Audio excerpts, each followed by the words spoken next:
অকমান ঠেলা হেঁচা হৈছে কাৰণ অনুৰাগীসকল বিভিন্ন স্থানৰ পৰা আহিছে আৰু আহি ঘণ্টাৰ পিছত ঘণ্টা ইয়াতে ৰৈ আছে। তেওঁলোক যথেষ্ট দীৰ্ঘ সময় ধৰি আচলতে নোখোৱা নেমেলাকে এইদৰে ৰৈ আছে। গতিকে জুবিন গাৰ্গক শেষ শ্ৰদ্ধা জ্ঞাপন কৰিবলৈ অহাৰ সময়ত তেওঁলোকৰ যি হেঁপাহ, সেই হেঁপাহ বৰ্তাই ৰাখি তেওঁলোকে এতিয়া অপেক্ষাৰত। আৰু আপোনালোকে দেখিব এই নিশা 1 বজাত আমি পাপনৰ ভিজুৱেল পোনপটীয়াকৈ দেখুৱাম। পাপন উপস্থিত হৈছে শেষ শ্ৰদ্ধা জ্ঞাপন কৰাৰ কাৰণে। অসমৰ সংগীত জগতৰ আন এগৰাকী আইকন পাপন জুবিন গাৰ্গক শেষ শ্ৰদ্ধা জ্ঞাপনৰ কাৰণে উদ্দেশ্যে এই মুহূৰ্তত উপস্থিত হৈছেহি।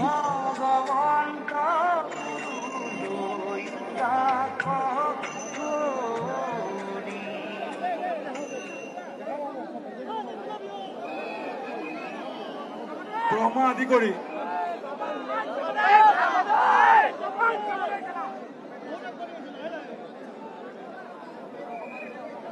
বাওঁফালে ৰাস্তাটো খুলি দিয়ক। আমি হাতজোৰ কৰি অনুৰোধ জনাইছো। আমি পোনপটীয়া দৃশ্য দেখুৱাই আছো। এই মুহূৰ্তত পাপন উপস্থিত হৈছে জুবিন গাৰ্গক শেষ শ্ৰদ্ধা জ্ঞাপন কৰাৰ কাৰণে। তাৰ সমান্তৰালকৈ আমি দেখুৱাইছো এই মুহূৰ্তত তেওঁৰ যিসকল অনুৰাগী আছে তেওঁলোকে আহি ভিৰ কৰিছে। এই অনুগামীসকলৰ যি মৰ্মবেদনা তাক আমি সকলোৱে উপলব্ধি কৰিছোঁ। প্ৰতিজন অসমীয়াৰে মনত, প্ৰতিজন সংগীতপ্ৰেমীৰ মনত এতিয়া জুবিন গাৰ্গ হেৰাই যোৱাৰ বেদনা আছে। অকালতে অকস্মাতে অহা সেই দুখ সংবাদে সকলোকে বাকৰুদ্ধ কৰিছে। কিন্তু তাৰ পিছতো এইদৰে ওলাই আহিছে সকলোৱে শেষবাৰৰ কাৰণে এপলক প্ৰিয় শিল্পীগৰাকীক ওচৰৰ পৰা চাবলৈ। আৰু আমি সামগ্ৰিকভাৱে দৃশ্যাৱলী দেখুৱাইছোঁ। আপোনালোকে দেখিব কিদৰে ৰাজ্যৰ ভিন্ন প্ৰান্তৰ পৰা অহা বিভিন্নজন আহি ইয়াত উপস্থিত হৈছে। প্ৰিয় শিল্পীগৰাকীক শেষ শ্ৰদ্ধা জ্ঞাপন কৰিছে। জুবিন গাৰ্গৰ প্ৰতি সকলোৰে যি মৰম, সকলোৰে যি শ্ৰদ্ধা, সেই শ্ৰদ্ধা জ্ঞাপন কৰিছে। আমি পোনপটীয়াকৈ এই দৃশ্য দেখুৱাই আছোঁ। আপোনালোকক এটা কথা ক'ম যে এই যি সৰুসজাইত থকা অৰ্জুন ভোগেশ্বৰ বৰুৱা ষ্টেডিয়াম, এই ষ্টেডিয়ামত এই মুহূৰ্তত যথেষ্ট সংখ্যক ভিৰ। এই ভিৰৰ মাজত অকণমান অসুবিধাৰো সৃষ্টি হৈছে। আৰক্ষীয়ে যদিও চেষ্টা কৰি আছে, নিৰাপত্তাৰক্ষীয়ে যদিও চেষ্টা কৰি আছে ভিৰ নিয়ন্ত্ৰণৰ কাৰণে বা সকলোকে সুশৃংখলিতভাৱে আগবঢ়াৰ কাৰণে যি ধৰণৰ আহ্বান জনাই আছে, কিন্তু ভিৰ ইমানেই বেছি, তাৰ কাৰণে যথেষ্ট অসুবিধাৰো সৃষ্টি হৈছে। অৱশ্যে তাৰ মাজতো বিভিন্নজনে আহি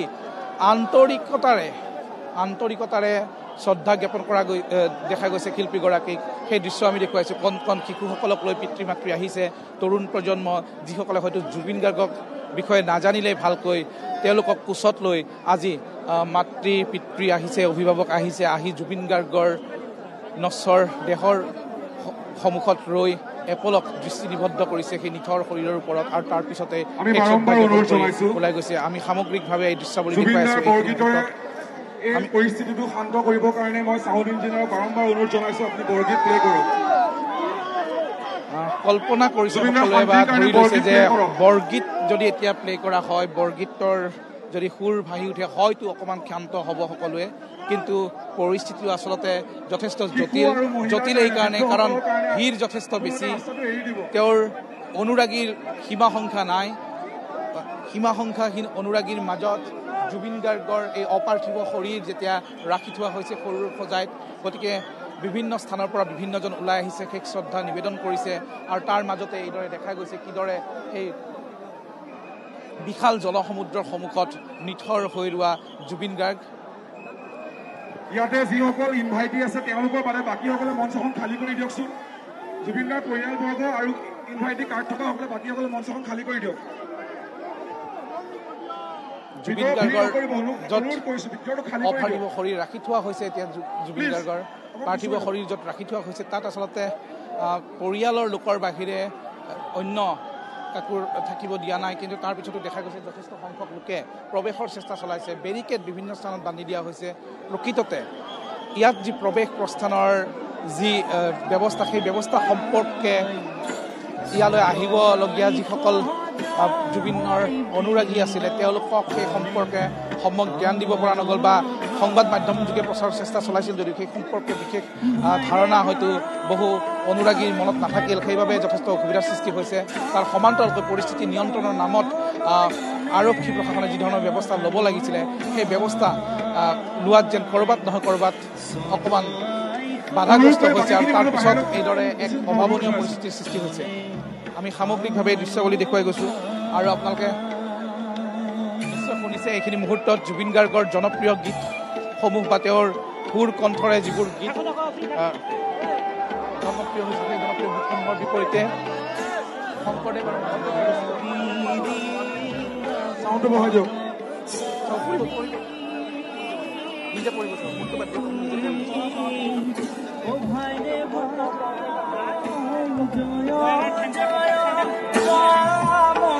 মুহূৰ্তত চাওক, এইদৰে চাওক দাদা ক'ৰ পৰা আহিছে আপুনি? সোণাপুৰ এফালৰ পৰা এইফালে অলপ অসুবিধা পাইছে জাগা কম হৈছে আপোনাৰ তাত দিয়া নাই। এতিয়া ফিল্ডখন বাকী থাকিলে অলপ আপোনাৰ বেৰিকেড আগত নাই, না লেডিছৰ বেৰিকেড আছে না বাচ্ছাৰ বেৰিকেড আছে। কোনো বেৰিকেড ধৰক কোনো ধৰক বেৰিকেড মেইনটেইন কৰা নাই চৰকাৰে।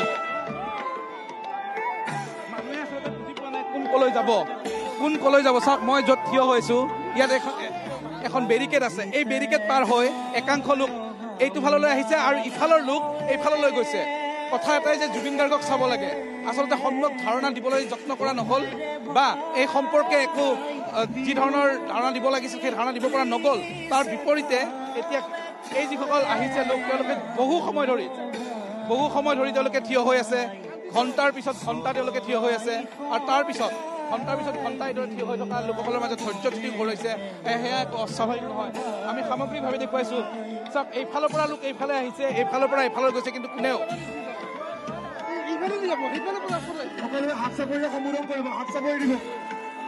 আচলতে ৰাস্তা এইটো আচলতে এইফালৰ পৰা যাব পাৰিব। আপুনি ক'ৰ পৰা আহিছে বাইদেউ? 4 ঘণ্টা এতিয়া ওচৰলৈকে যাব পৰা নাই। প্ৰপাৰ আমি ৰাস্তা বিচাৰিয়ে পোৱা নাই কোনফালে যাব লাগে। এতিয়া হৈছে আটাইতকৈ ডাঙৰ সমস্যা, কাৰণ বহুতে আচলতে কোনফালেৰে যাব, কলৈ যাব, কেনেকৈ জুবিন গাৰ্গৰ ওচৰ পাব সেই সম্পৰ্কে ধাৰণা কৰিব পৰা নাই। যদিও প্ৰৱেশ প্ৰস্থানৰ ৰাস্তা দি থোৱা হৈছিলে, যেতিয়া 4 ঘণ্টা 6 ঘণ্টা ধৰি অপেক্ষাৰত অৱস্থাত আছে বিভিন্নজন, তেওঁলোকৰ ধৈৰ্যচ্যুতি ঘটিছে আৰু ভাবিছে যে নিয়ম ভাঙিলে হয়তো অকণমান সোনকালে যাম, কিন্তু নিয়ম ভাঙি যিসকল আগবাঢ়িছে তেওঁলোক গৈ আকৌ বেছি অসুবিধাত। ইয়াৰ ফলত আচলতে বেছি হুলস্থুলীয়া পৰিৱেশৰ সৃষ্টি হৈছে আৰু ইয়ে সমস্যা অধিক জটিলতৰ কৰি তুলিছে। আমি পুনৰ কৈছোঁ যে ইয়াত যিসকল লোক আহিছে সকলো জুবিনৰ অনুৰাগী, সকলোৱে জুবিন গাৰ্গক ভাল লগাৰ কাৰণে ইয়ালৈ আহিছে। গতিকে এটাই অনুৰোধ, সকলোৱে যাতে জুবিন গাৰ্গৰ প্ৰতি শ্ৰদ্ধা নিবেদন কৰিবলৈ অহা সময়ত তেওঁলোকে ধৈৰ্য যাতে বজাই ৰাখে আৰু আইন শৃংখলাজনিত পৰিস্থিতিৰ সৃষ্টি নহয় সেইটো যাতে সকলোৱে লক্ষ্য ৰাখে।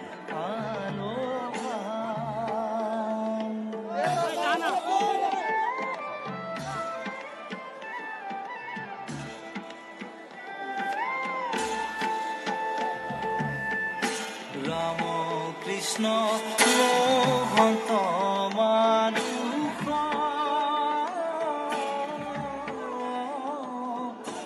ভাইৰে ভাই দুই পৰম পুৰুষ লো ভাই সৰই শ্ৰীমন্ত মাধৱদেৱ বিৰচিত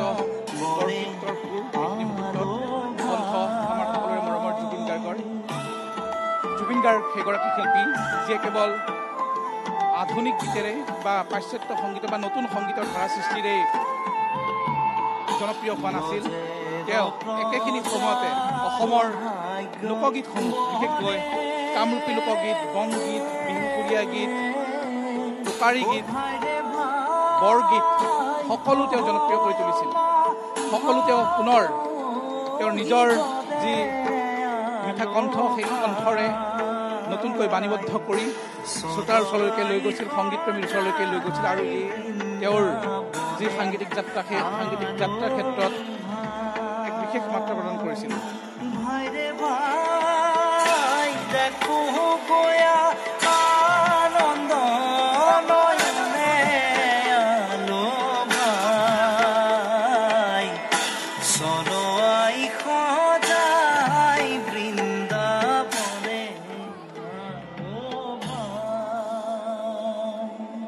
আমি পুনৰ বিনম্ৰভাৱে অনুৰোধ জনাইছোঁ, বেৰিকেড নাভাঙিব। বেৰিকেড নাভাগিব, জুবিন দাই বেয়া পাব। যথেষ্ট সংখ্যক লোক আত্মাৰ শান্তিৰ কাৰণে প্ৰাৰ্থনা কৰক। ঘণ্টাৰ পিছত ঘণ্টা এইদৰে দীঘলীয়া শাৰীত থকাৰ পিছত সকলোৰে ধৈৰ্যচ্যুতি ঘটিছে। আৰু তাৰ পিছত এইদৰে আচলতে বিভিন্নজনে তেওঁলোকৰ মনত যি ধৰণৰ আচলতে তেওঁলোকৰ অপেক্ষাৰ অন্তত জুবিন গাৰ্গক এবাৰ চোৱাৰ কাৰণে যি ধৰণে চেষ্টা কৰিছে আৰু সেইবাবে তেওঁলোকৰ এই সমস্যাৰ পিছতো তেওঁলোক সকলো থিয় হৈছে। আমি পুনৰ দেখুৱাইছোঁ আৰু আমাৰ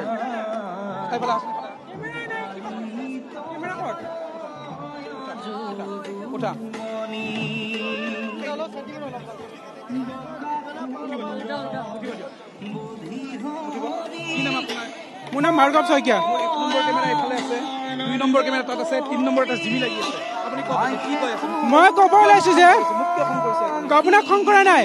ইমান ডাঙৰ ষ্টেডিয়ামখন থাকোঁতে এই কিয় ৰখিলে জুবিন দাক? আমাৰ জুবিন দাক কি মানে ইমান সৰু নেকি? অনুষ্ঠান পাতিছে, ৰাইজবিলাক কি হয়, মানুহবিলাক কি হয়, সেইটো লাগে আমাক। মানুহবিলাক কি হয় মানে ইমান দূৰৰ পৰা আহিছে। ইমান ডাঙৰ ষ্টেডিয়ামখন কি বিয়া পাতিবৰ কাৰণে ৰাখিছে? ইমান ডাঙৰ ষ্টেডিয়ামখন বিয়া পাতিব ৰাখিছে? এয়া ইমান সৰু জেগাত কিয় ৰাখিলে? মানুহবিলাক ৰাইজবিলাক কি হয় আমি? হা, মই আহিছো পাঞ্জাবাৰীৰ পৰা।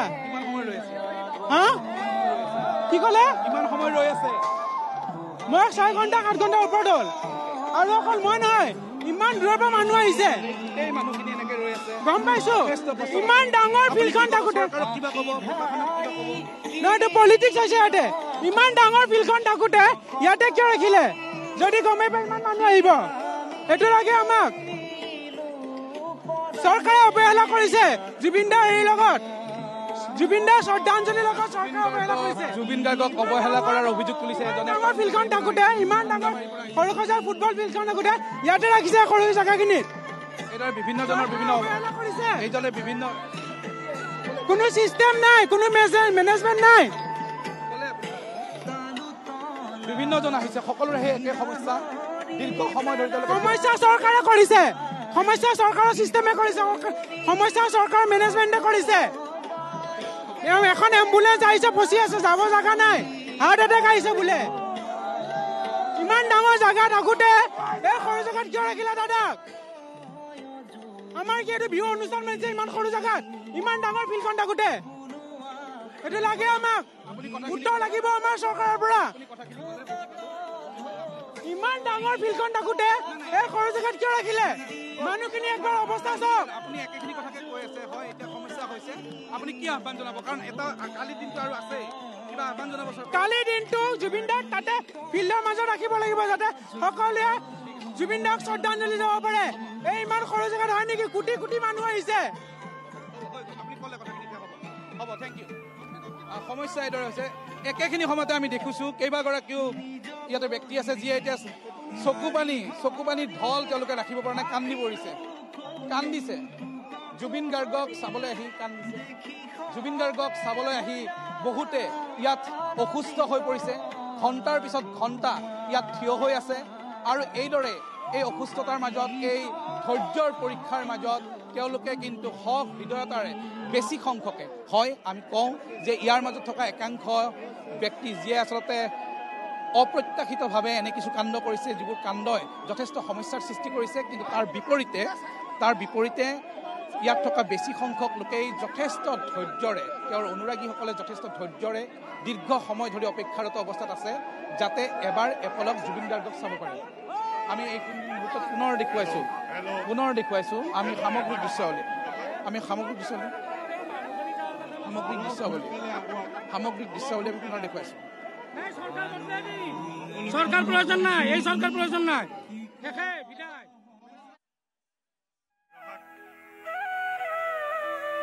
অলপ সোনকালে আগুৱাক।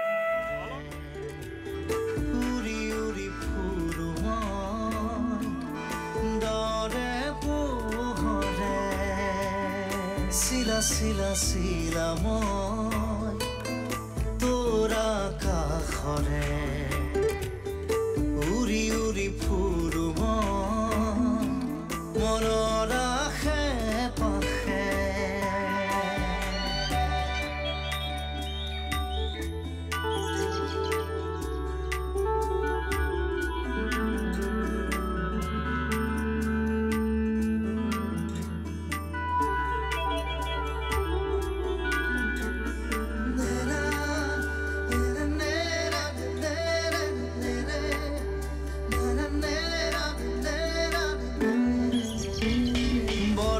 আশাৰে এই গুণগুণ ৰুণুক জুনুক সুমধুৰ উৰিব নোৱাৰো বৰষামোৰ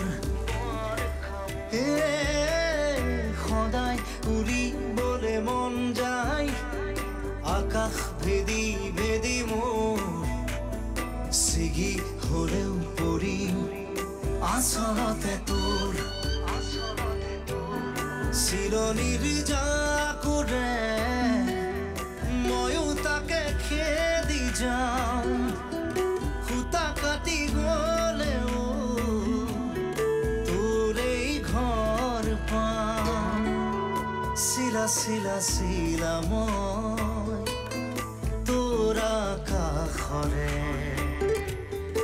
উৰি উৰি ফুৰো মনৰ আশে পাশে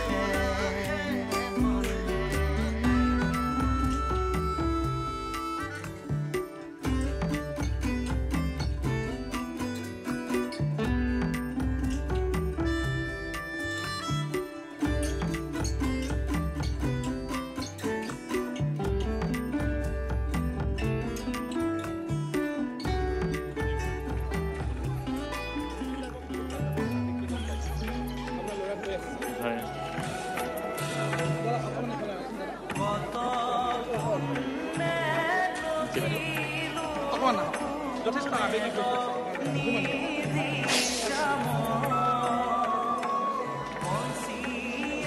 বহুত ভাল পায় জুবিন গাৰ্গ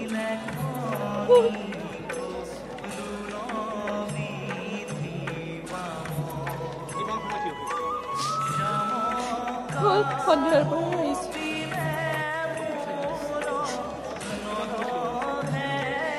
আহিছো নিয়মবোৰ উলংঘা কৰিয়ে আহিছো বাৰু বাচ্চাটো লৈ পেলাই লাইনত থিয় হ'ব পৰা নাই তেওঁক এবাৰ চাবলৈ বৰ মন গৈছে খাব পোৱা নাই বহুত দুখ লাগিছে যদি মোৰ PCR টিম চাই আছে অকণ অসুবিধা হৈছে ঠাইডোখৰত কিন্তু চাওক তেওঁ নিজে স্বীকাৰ কৰিছে যে নিয়ম ভাঙি আহিছো নিজৰ সন্তানক লৈ আহিছো নিজৰ স্বামীক লৈ আহিছো নিয়ম ভাঙি হলেও নিয়ম উলংঘা কৰি হলেও কেইবাটাও বেৰিকেড পাৰ কৰি হলেও আহিছো আৰু আহি এইদৰে হুক হুকাই য'ত জুবিন গাৰ্গৰ নশ্বৰ শৰীৰ ৰাখি থোৱা হৈছে তাৰ সন্মুখত এইদৰে কান্দোনত ভাগি পৰিছে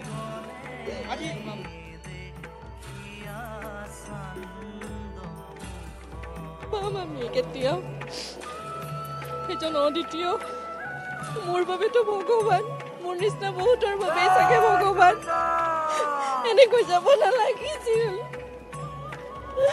এনেকৈ যাব নালাগিছিল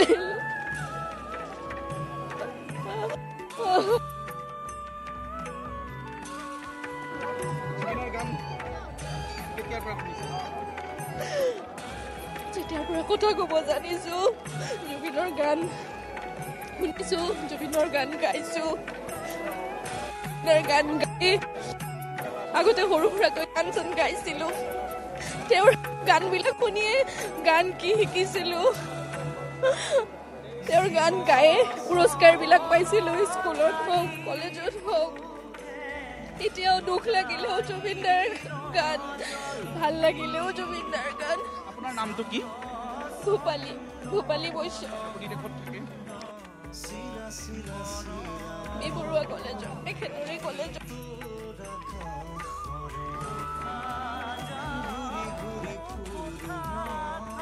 আপোনাৰ দৰে বহু আমাৰ দৰে বহু আপোনাৰ তাৰ মনৰ কথা জুবিন গাৰ্গৰ প্ৰিয় গান কেইটা বুলি ক'লে নিয়ৰৰ ফুল আজি চবফালে বাজিয়ে আছে মায়াবিনী মই মৰিম যিদিনা তেওঁৰ প্ৰত্যেকটো গানতে শব্দবোৰ আজি যেনেকৈ নিউজবিলাকতো দিয়ে আছে প্ৰত্যেকজন অসমীয়াৰ মনত আহিছে আকাশ চুবৰ মন তেওঁ আকাশেৰে আহিছে সাগৰ তলিত শুবৰ মন সাগৰতে তেওঁ নোহোৱা হৈ গৈছে এতিয়া মাটিত মিলি যাবগে আৰু হয়তো কিছু সময় এইখিনি মুহূৰ্তত ঠিক অৱস্থাত থাকিলে হয় মই আজি আপোনাক জুবিনৰ গান গাব ক'লো হয় পানী খাই লওক জুবিন গাৰ্গ এইদৰে আচলতে আমাক সকলোকে সংপৃক্ত কৰি ৰাখিছিল জুবিন গাৰ্গে আমাৰ সকলোকে এইদৰে জুবিন গাৰ্গে মোহাচন্ন কৰি ৰাখিছিল প্ৰজন্মৰ পিছত প্ৰজন্ম আচলতে আমি এইদৰে জুবিন গাৰ্গৰ নামত এক মিঠা উন্মাদনা লৈ আছিলোঁ আৰু সেই মিঠা উন্মাদনা শেষ কেতিয়াও নহয় জুবিন গাৰ্গৰ যি কায়িক জীৱন তেওঁৰ যি কায়া সেই কায়া হয়তো আমাৰ মাজত নাথাকিব কিন্তু জুবিন গাৰ্গ আমাৰ মাজত সদায় থাকিব জুবিন গাৰ্গ আমাৰ প্ৰেৰণা হৈ জুবিন গাৰ্গ গীত এটা হৈ আমাৰ মাজত সদায় থাকিব বাইদেউ গীত গাব নাই আজি জুবিন গাৰ্গৰ আজি নাগায় আজি ময়ো গাব নকৰোঁ অমৰেন্দ্ৰ ডেকা আপোনাক আমি কিছু সময় ৰখাইছোঁ এটা বাণিজ্যিক বিৰতি ল'ব লাগিব তাৰ পৰা আকৌ আমি পোনপটীয়াকৈ আপোনাৰ কাষলৈ যাম